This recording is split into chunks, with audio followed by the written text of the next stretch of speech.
Hello, everybody, and welcome back to episode 4 of the Masculinity podcast. My name is Pablo Woolls-Blanco. I'm a 21-year-old journalism student, aspiring sports journalist, and I'm going to be asking questions to Zac Fine about what it means to be a man. We've done 3 previous episodes for this now. We hope that anyone watching any of them so far in whatever order has definitely got some sort of benefit on the topics we've been touching on.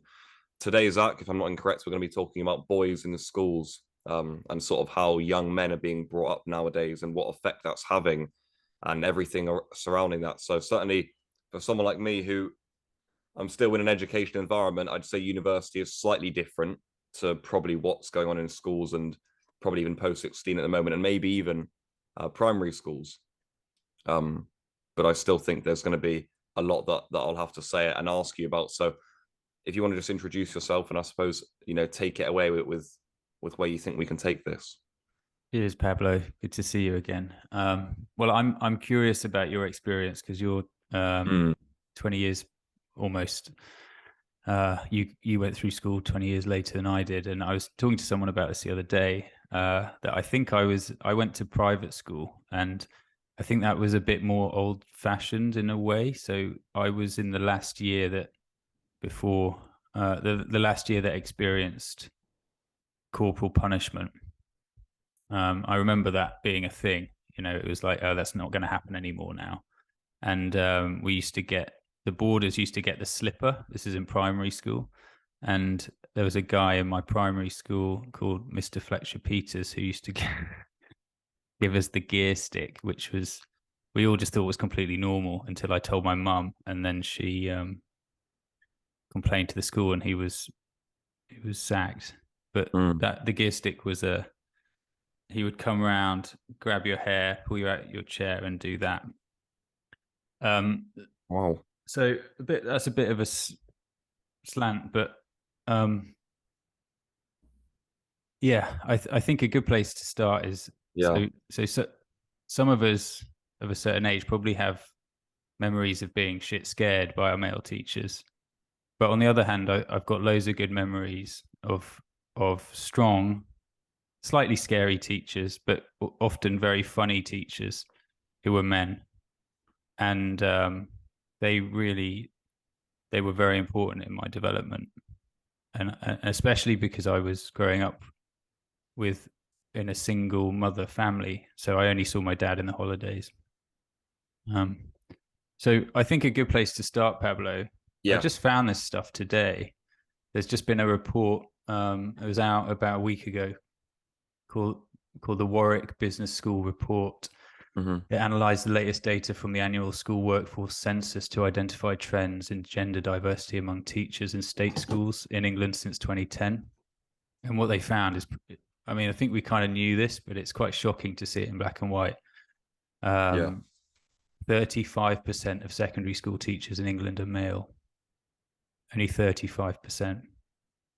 Nearly a quarter, 24.3% of state schools in England have no male classroom teachers. That's insane. I did not know that. Boys from poorer backgrounds would benefit from having a male teacher in school because they are less likely to have one. And in 2 local authorities, Rutland in the East Midlands and Northumberland in the Northeast, at least half of the primary schools didn't have a male classroom teacher. So there's a drought of men, and that was an article I found in the Independent, and they come up with all the comments about it are quite interesting. Maybe I'll share some. So, more than 2/5 of the primary schools placed in special measures by Ofsted had no male classroom teachers. So there's a really clear link here between everything going to shit and not having any men helping. So one of the Dr. Joshua Fullard, assistant professor of behavioral science at Warwick Business School, he said this is getting worse. There's a large body of research that shows students benefit from being educated by a teacher with certain similarities to them. So this is it's kind of connected to the male wound. The male wound is when we reach a certain age in infancy, we're looking at our mother and we realize, oh, right, I'm never going to become like my mother. She's different to me. And Yeah. that's in psychology, that's, some people see that as quite a formative moment, like a transition point where I need to break from my mother and I need to look elsewhere, and hopefully I'm going to be able to see what I am going to become. But if my dad's not around, if he's a workaholic, or if I'm, or if my mom doesn't let me see him, which is, I mean, 40% of divorcing mothers have no intention of letting their children see their father. So that can happen quite a lot. Yeah. So I'm not seeing a man at home. I'm not seeing a man at school, at primary school or secondary school. So how am I supposed to be a man? And we'll get onto this, because it's even worse than that. There's actually people, organizations, not just leaving it there, but they're going into schools and trying to accelerate the process of demasculate. I don't want to say emasculating, because it's not that simple. It's almost deconstructing and defaming the idea of masculinity. Yeah. So these guys, these young boys, they're being attacked, I think is probably the right word. Yeah. What else was this guy saying? So the first problem we've got is lack of male role models, I suppose you could say, in the schools. Yeah, which pretty is key, simple. right? Yeah, a child needs in early childhood. A child needs triangulation, so they see how their mother is in the world, and then they see how their father is in the world, and they're obviously both very different, and they give the child a mixed picture of reality. And men and women have different tendencies and different styles of navigating reality. And if you take one of those away at home and at school, you're just getting half the picture. So you can't, it's going to be really difficult to develop. But also, someone was saying this to me the other day, the men that actually are becoming teachers, they're the ones that A, can accept the low pay, and B, can swallow all the cultural Marxist ideology that's getting rammed down everyone's throats in the education sector.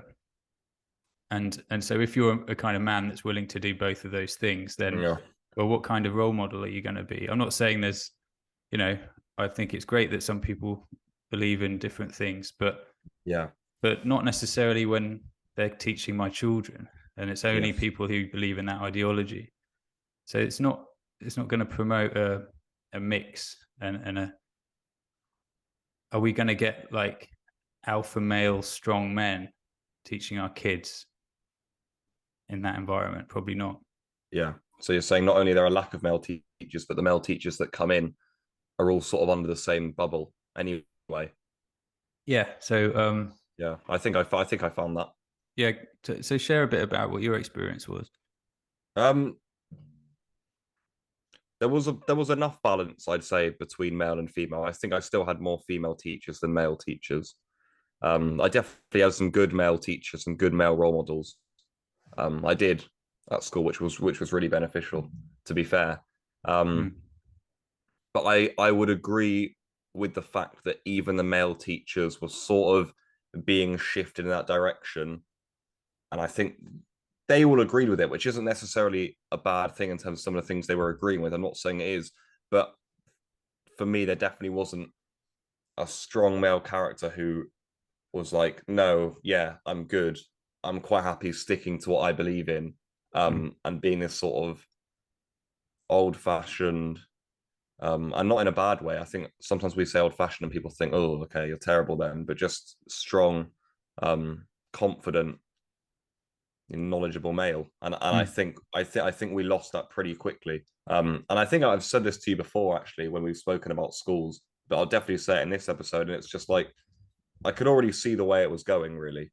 with schools, I think, and I do wonder what it would be like stepping foot in one now. I Yeah, really do. I actually I'm not going to say that. Okay. Just go, yeah. But I just say I've got kids, and this is a real concern for me. Yeah. And I'll just leave it there. Okay. Yeah. Um, I just want to read a bit more of that comment by Dr. Yeah. Joshua Fuller. He says it's not just boys who are losing out. Having no gender diversity could negatively affect how a school functions, as schools in special measures are less likely to have a male classroom teacher. The fact that he's having to say having no gender diversity, well, it's not exactly gender diversity. It's just not gender apartheid having male teachers. Yeah. Anyway, this was echoed by Assistant General Secretary at the School Leaders Union, the NAHT, James Bowen, who said it's important for all children and young people to experience a diverse range of positive role models. It's not a diverse range of positive role models. It's just men as well as women. Yeah. Like, it's not. I just find it incredible that they have to keep saying that. So anyway, so that's the first piece that I've had in my Yeah. notes. I think that's a Yeah. good snapshot of just how skewed the world is for our boys. And then I'm just going to share and jump in if you want to Okay. say anything, because I don't want Yeah. to take up all the space. But I just think it'd be good to get through some of this so that people get a context. I'm not actually making this up. So there's a great author called William Collins, who has got a website called The Illustrated Empathy Gap, and he's published amazing books as well. And this is on the homepage: Introduction to Disadvantages Faced by Men and Boys. The education system is failing boys and young men. When girls did less well than boys at school, it was axiomatic that this must be discrimination. Now the reverse is true. No one dares blame discrimination. Instead, it is said to be the boys' own fault for being boys. And he goes on to say there are now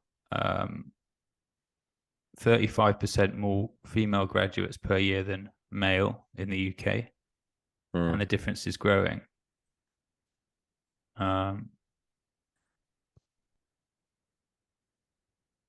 In the USA, Canada, women students are approaching double the number of men. In the USA, Canada, and Sweden, positive discrimination has been widely exercised to favour women in obtaining university posts. This is also happening in the UK with the operation of Athena Swan. I don't know what that is. Women are massively dominant as university undergraduates in teaching, nursing, law, psychology, veterinary medicine, languages, and medicine. 76% of undergraduates are studying subjects dominated by women. Women now dominate even in STEM. There are huge, well-funded programs with the backing of leading politicians, unions, and professional institutes aimed at encouraging more women into traditional male occupations like STEM areas. In 2014, Google announced $50 million of funding to encourage women into coding, and the UK government spends tens of millions encouraging women into engineering. But nothing is being done to get more men into female-dominated areas like primary school teaching, where they are currently 12% of the staff and decreasing. But he says gender balance in the classroom is more important than in STEM occupations, as we've just been discussing. The latter only benefits the individual, since it makes no difference to society whether a bridge is designed by a man or a woman, whereas the whole rising generation is affected by education. And just also connected to what I was just saying, in the home, 1 in 4 children in the UK is raised in a single parent household, 90% of which the parent is the mother. So this is huge sort of structural thing that's happening to our children silently. It's very rarely talked about. Well, I don't know if it's very rarely talked about, but people I know don't seem to talk about it that much or notice it, or What do you think the effects of that's going to be? I think we're already seeing it. I think we're already seeing a lot of very confused, scared, affected young men coming out, right? And that can go in many different ways. That you've said before that men react to things in a very different way to women anyway. So you can either get men who grow up to then be very aggressive and almost want to break free and like retaliate from that. Mm. Turn to, I don't know what, alcoholism, drug abuse, violence, or you can just get men who come up very confused. I'm not saying there's anything wrong with going trans or anything in that regard. I'm not, but however, I think we're seeing a lot of people who, from a very young age, are already starting to consider that. That definitely wasn't the case, even when I was going to school. I think that's probably because men, like we say, without any male role models, they're probably extremely confused with all the information that's going on. So we're seeing a rise in that. And whatever way you see the whole trans argument, I think that in itself can be worrying in a way. Yeah. And yeah, a lot of lost young boys. Yeah. So broadly speaking, Yeah, women tend to worry more and have higher anxiety, yeah, and more prone to depression. So if a boy grows up in that environment and doesn't get to see an alternative masculine way of being modeled, which tends to be more action orientated and confident,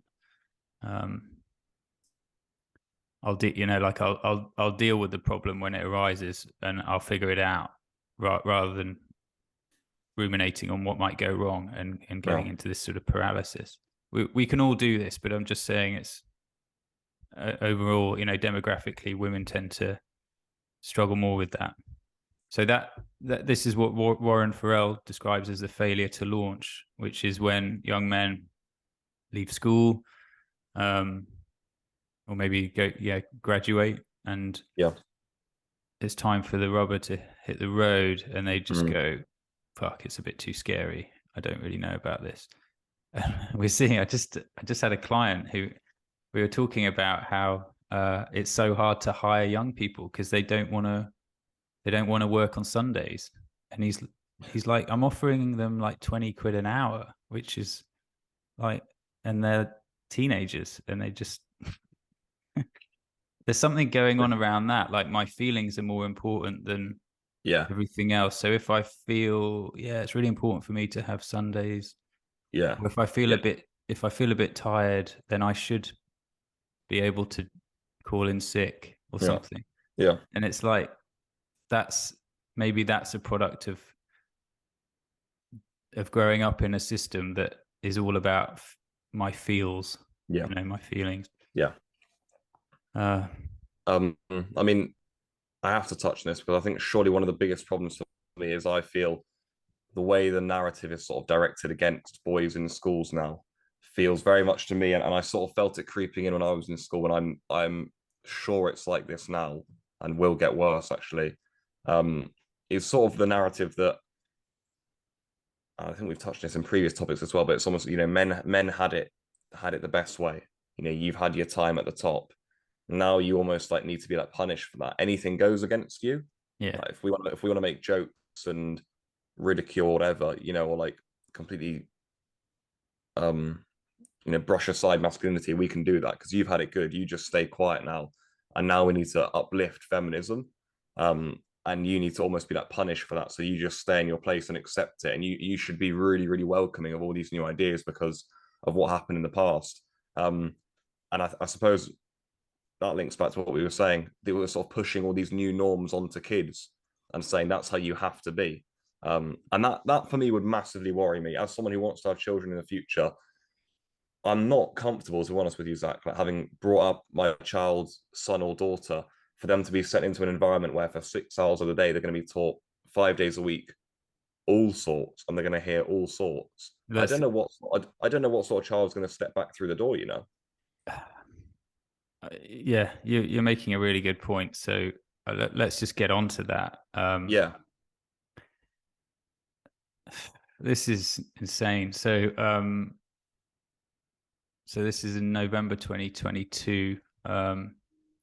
This is an article in Spiked, which is an online news platform. Yes. And I think it's written by James Esses, who I'll tell you a bit more about him later. But anyway, schools up and down the UK are facilitating, enabling, and even encouraging the transitioning of transgender children, and they are keeping it hidden from the children's parents while doing so.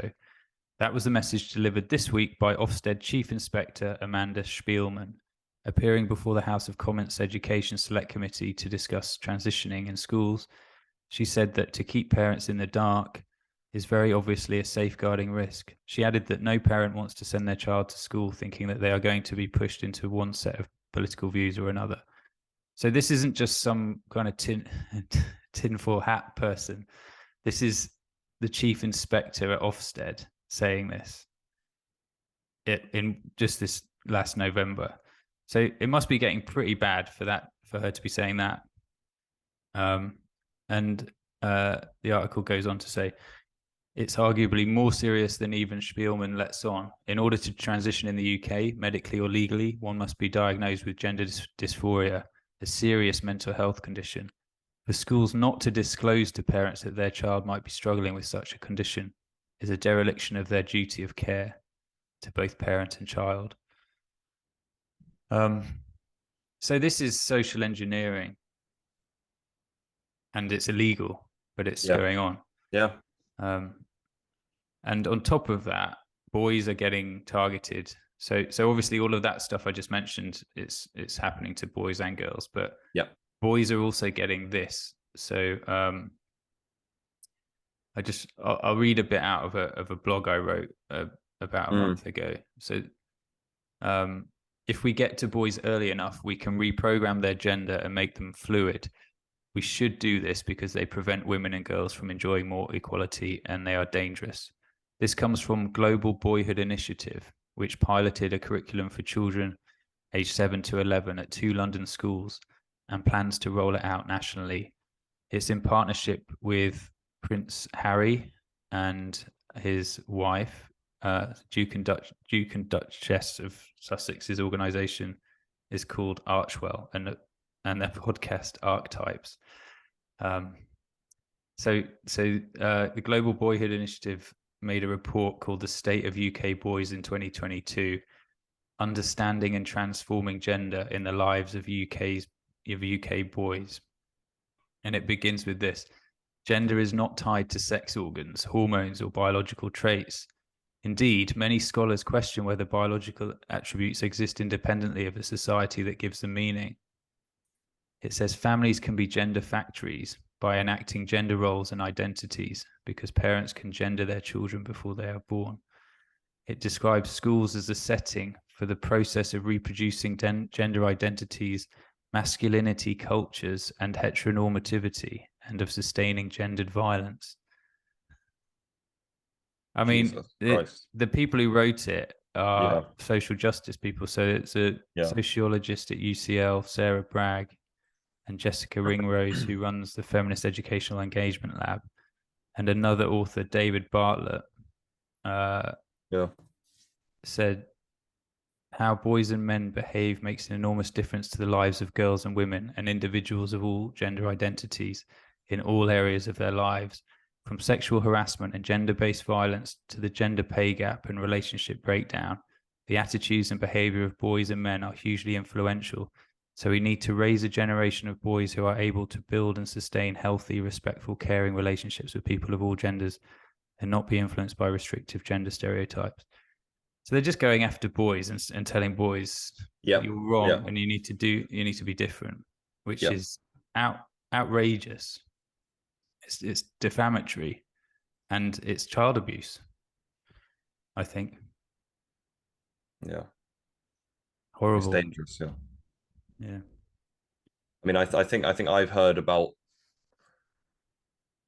we've had assemblies in the school now. They give out assemblies on people like Andrew Tate now in schools.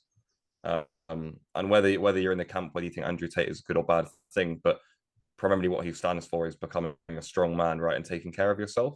So if you're having an assembly essentially saying, everyone do not do that, you mention him, and it's like mentioning the worst person on earth, like mentioning Voldemort in Harry Potter for fuck's sake, So if you lead assemblies like that, I think again that's pushing that narrative that's going to scare boys again.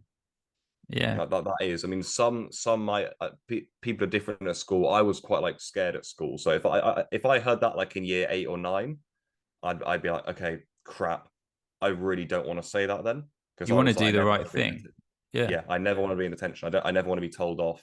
Shit. There might be other boys who would be like, take the mick and start saying it loads instead. They would then be punished and probably wouldn't do it again. But I know for me and a lot of boys at schools, you're scared. And if I heard that, I would be like, okay, so what he's promoting is terrible then. Damn, I definitely shouldn't do that. And I might be a different person than I am now if that was going on Yeah, at the time totally. I was at school. It would have definitely been, it would have affected me. I don't know how, but just think about what the message is. So what is the message that a Yeah. boy receives in that assembly? Well, it's something like, as a male, there's something inside me that's evil and dangerous Yeah. and dark, and I'm putting other people at risk. I'm putting females at risk just by being me. Yeah. So it's my job to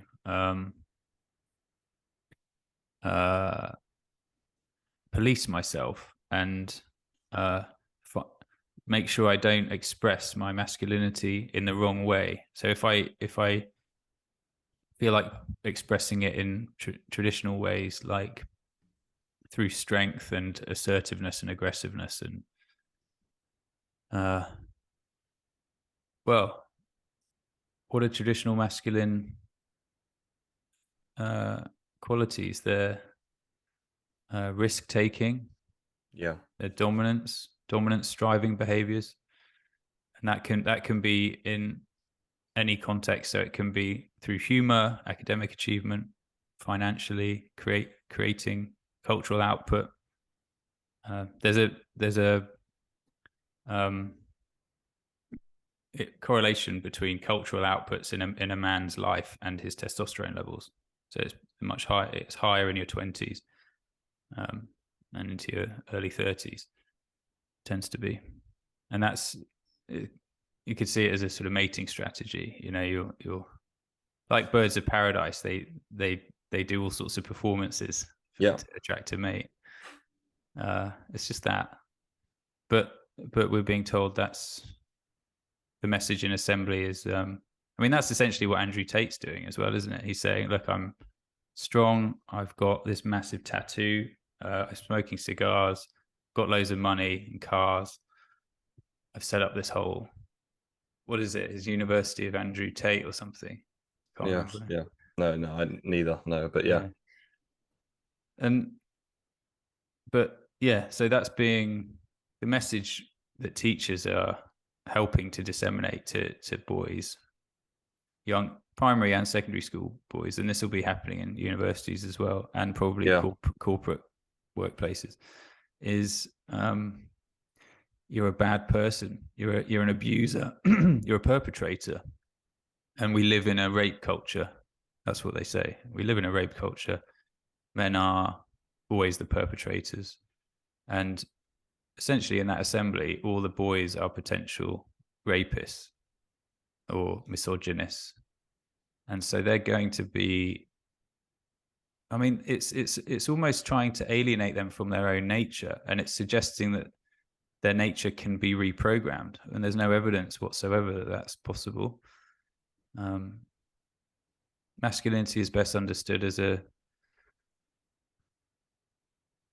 result of biological, cultural, and sociological factors and psychological factors. It's not. It's definitely there's definitely a large biological component to it, and to suggest. Well, I think that's the trans ideology, isn't it? It's sort of suggesting that biology isn't real, Yeah. and we can we can just decide what we are. Mm-hmm. There's no evidence to suggest that's true. So, I mean, if you were being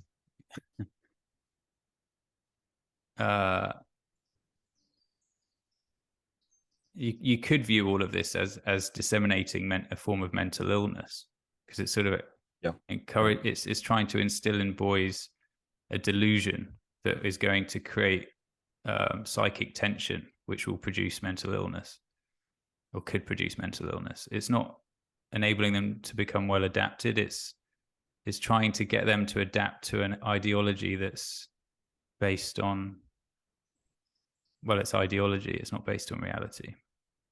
So how does that serve their well-being? Well, it doesn't. Yeah. And that guy I quoted, he's not even talking about their well-being. I didn't see there wasn't really any mention of their well-being in that whole paper by the Global Boyhood Initiative. It's all about how boys should change to make the world better for girls and women. But that's also like incorrect, I would say, because I think if men were to be brought up in the way that they're now trying to bring them up, then the world is also going to suffer for it. Yeah, I mean, I can't remember the exact statistic, but by far most of prison inmates, male prison inmates, well, most prison inmates are male, and most prison inmates grew up in single mother families, and a lot of them were sexually abused by their mothers. A lot of men who committed murder were sexually abused by females in their childhood. So there's a real link, and by far most childhood injuries and deaths are caused by others.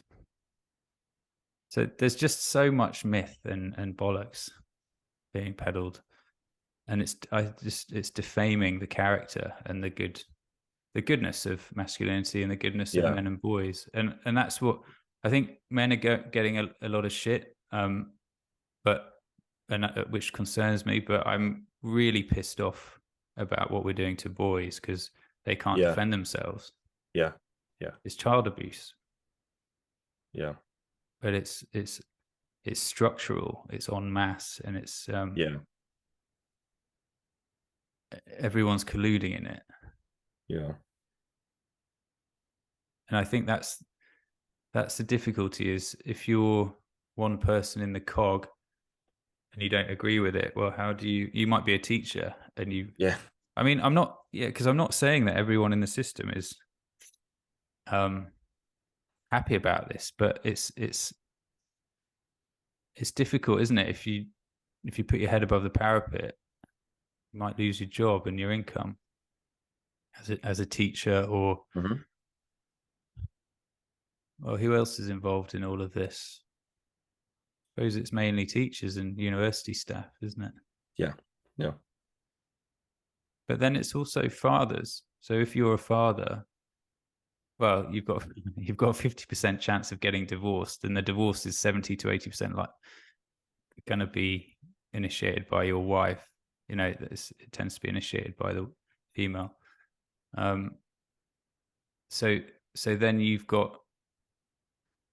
there's a price to pay potentially for challenging this stuff. So I think I don't know what the solution is, but I think it needs to be challenged very, very early on in a family's life. So like you said earlier, you'd like to have children. So if you found a woman and you were talking about having kids, I would suggest that this stuff kind of needs to be on the table, because if it turns out that your wife or your fiance is a bit like Meghan Markle in her viewpoints, then you know what you're going to get. Yeah. That's true. I suppose. What would you say then that young boys can do in school? I suppose you said they're almost defenseless, and if they're being thrown into this sort of pit of wolves, or they're having all of this information chucked against them, what can they really do? That's a good question. There's not a lot for them. There's not a lot for them at the moment. I've been going to men's circles with a group called a Band of Brothers for a couple of years, which is great, but it's for men aged 18 and to 25.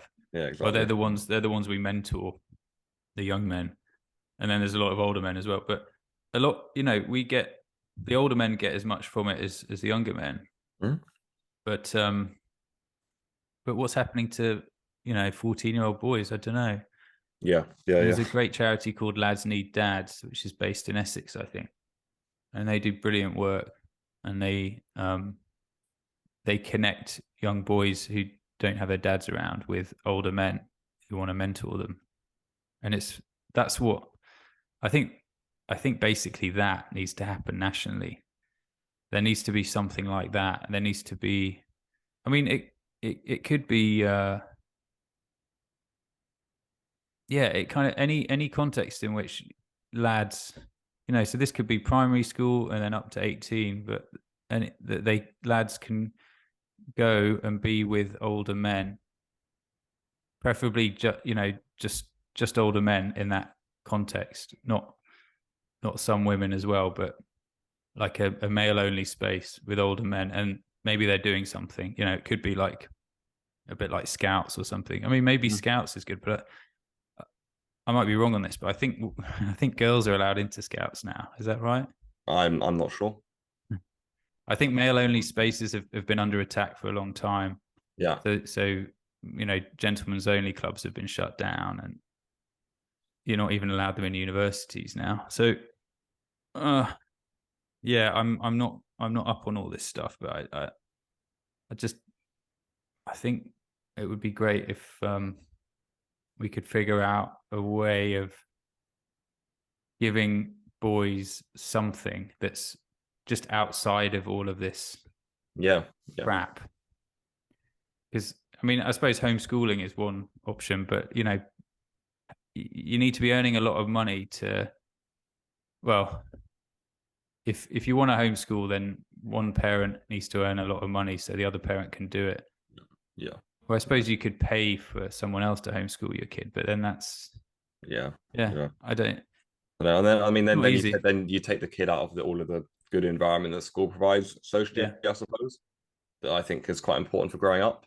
Yeah. So they miss out in a way. Yeah. It's not great, is it? It's difficult. I suppose the best thing to be would be to be aware, but there's a slim chance that you are aware. Just at least aware that everything I'm being told here in school isn't the complete truth, and you'll see that once you leave school. You will once you're introduced to more people, but at the time it feels like this is everything and this is exactly how I should be, and it can be quite scary and daunting, I think. I think that's difficult. It almost sounds like there needs to be a like a magazine or a website or a podcast for boys at school that just kind of just lets them know straightforward stuff to keep them, because this is a brainwashing exercise. They're trying to reprogram a generation of boys. I'm just going to go on to talk about a guy I discovered last week who I really like.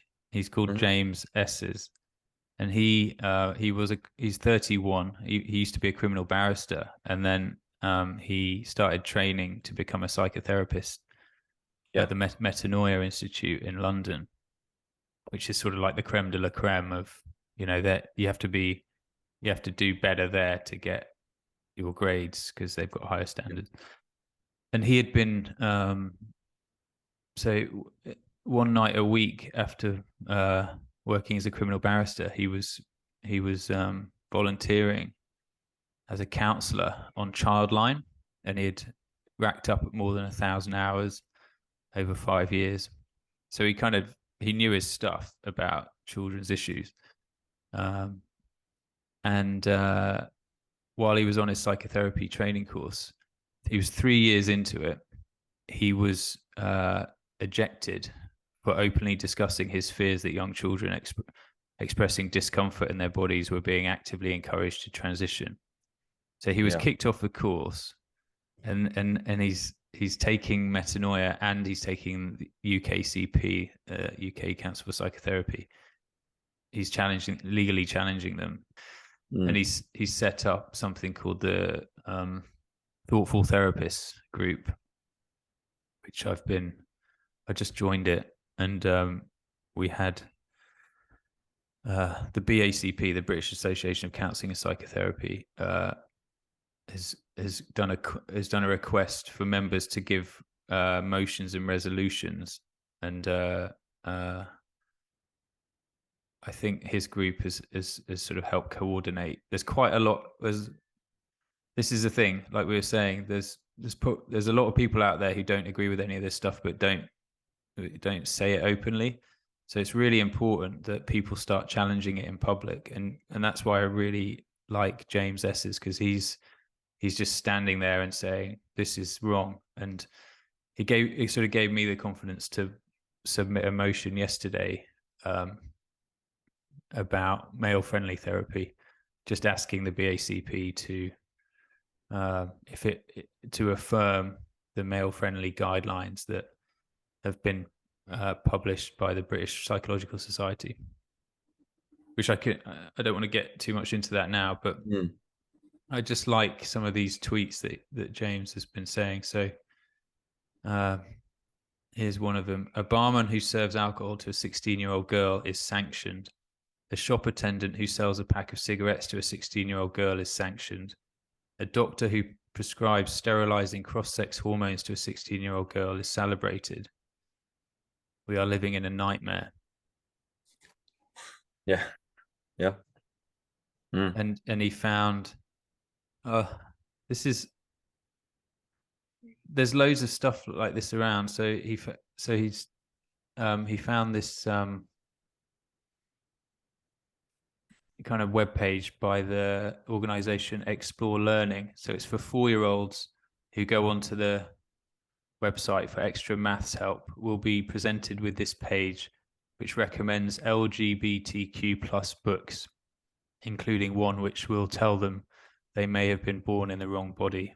That's for 4-year-olds. Yes. And the other day I was in Cornwall and I went to the Maritime Museum in Falmouth. Yeah. And it was an exhibition on pirates. And I was with a 5-year-old. And we got halfway round the exhibition. And before we even got to the stuff that was actually about pirates, so it was all kind of just, I don't know. I thought, oh, this isn't very good. But it got quite good after this bit.